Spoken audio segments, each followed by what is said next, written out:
Hey everyone, welcome to Book Love today. I'm Ember, thanks for joining me. So I'm going to talk about the Divergent books today, and I know that I talked about making a separate video for every book that I've read, but I kind of had a couple weeks where I didn't make videos and I got a little behind in them, and so I decided I would just wait until I had all of the series finished before making this video, and so here we are. I do have to say to start off that I know the Divergent books have been out for quite a while now, and I'm probably like the only person who hasn't read them. Well, I mean, I have now, but who hadn't read them yet or seen the movies.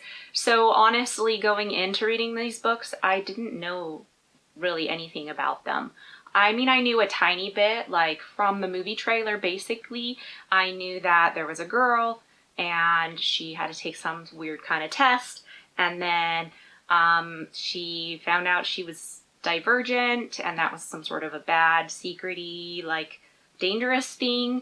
And then I knew she trained to shoot a gun and fight, and that there's some lady who didn't like her, didn't like divergence. So that's really all I had going for me to start these, and I was okay with that, honestly. I was a little bit worried, a little bit hoping and anxious that there wouldn't be a stupid love triangle in these books. I know some people absolutely love love triangles.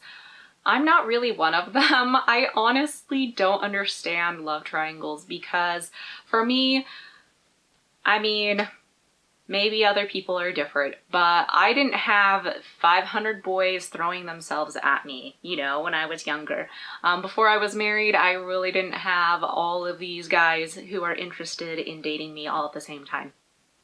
And again, maybe I'm weird, but I don't think that's true. I think it's weird that there's always these love triangles in young adult books, so I'm so glad that these books did not have that. Thank you, Veronica Roth. Okay, so if you don't know about the Divergent books, let me just kind of go over a little bit what they're about.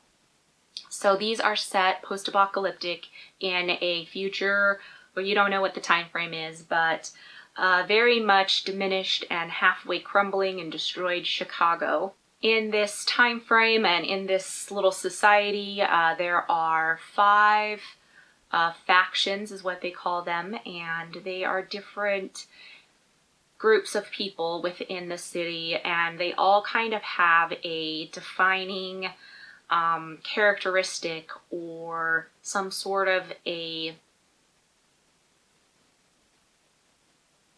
what's that word I want to use? Or an attribute that they all kind of strive towards or live their lives after. And the main character in this book, her name is Beatrice, but later she decides to go by Triss. She is born into the faction called Abnegation, and they are I kind of describe them a little bit like Amish, but not really. So they typically are religious, but they're all about forgetting the self and serving other people. So everything they have and everything they try to do is to kind of forget their own self, their own suffering, or their own pride, or their own whatever. So they wear simple clothing, their color is gray, so they wear gray. They keep their hair trimmed and styled in certain ways. Their houses are gray, they're all the same. So really their whole goal is to think about others before you think of you, okay? I hope I'm not going to spoil it, and I don't think I am, because most of you probably already know this. But there's what's called a choosing ceremony. So every single person who turns 16 has to go through this test that they're given, where they lay down on this chair and they're injected with this serum, and it kind of puts them through this mental landscape of different choices that they can make. And depending on how they react and what choices they do make, it will tell the people administering the test, the people who are over the city, like the government and whatnot, what you are, what your personality and your attitudes are, so that they can tell you what different faction you fit with the best. So in this book, Triss that's how she finds out she's divergent, is the girl who administers this test to her. Her results are very abnormal and unusual, and the girl kind of lets her know, hey, that means you're divergent. It's a secret thing. Don't tell anyone. Like, it's very dangerous to be that way, and try to hide it, kind of a thing. So then at the choosing ceremony, which is like a day or a couple of days later, they actually get to in front of all the parents of the kids. Is it the whole society? Like the whole town? I don't think the whole town's there, but it's like all the kids who are turning 16 or, you know, of age that year are there, of course. And then all their parents and probably the leaders of all the different factions, even if they don't have a kid coming up. I think that sounds right. Anyway, so they're all there, and then you have to declare in front of everyone like what faction you want to go to and belong to. And then in the society, it is faction over blood. So if you leave the faction that your family's in to join a new faction, then you kind of leave your family behind, and because the things that you care about and the things you're trying to strive for are not the same as your family anymore. So anyway, Triss chooses to join Dauntless, and it is very different from her abnegation upbringing. And so in these books, she does, you know, have a lot of struggles that she goes through. There's a lot of kind of identity, like figuring out who you are, which I think is definitely a trend, especially in young A books, but really in any book. There's often trends of figuring out who you are and what matters to you and what things are worth fighting for, or what, you know, principles are going to guide you your whole life. So I did enjoy that with these books, that she had that process to go through, and there was definitely some rough, sad things. There was definitely some exciting, happier things. She does get into a relationship in these books, and it's just with one guy. So I was really happy about that. And they aren't perfect. Their whole relationship isn't, you know, roses and sunshine, but I felt like it was represented pretty well, where they had ups and downs. But I really, really, really, really liked the fact that a young adult book series did not have a bunch of weird romancing, like flippity floppity stuff going on. So that was like a super bonus for me.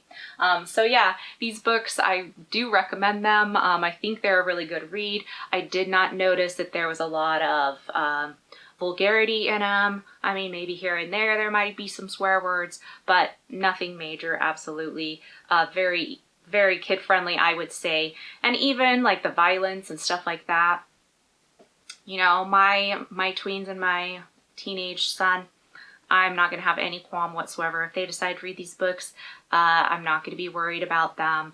I feel like there's a lot worse for sure on TV and whatnot. But I feel like it's just handled in a way that it's supposed to be impactful, and it is to the characters, but it's not like damaging to the reader, if that makes sense. So I thought that was very well done in these books, because there are some serious subjects, but it's not like just drag you down, like press you into the ground of despair because of how intense and things the situations are.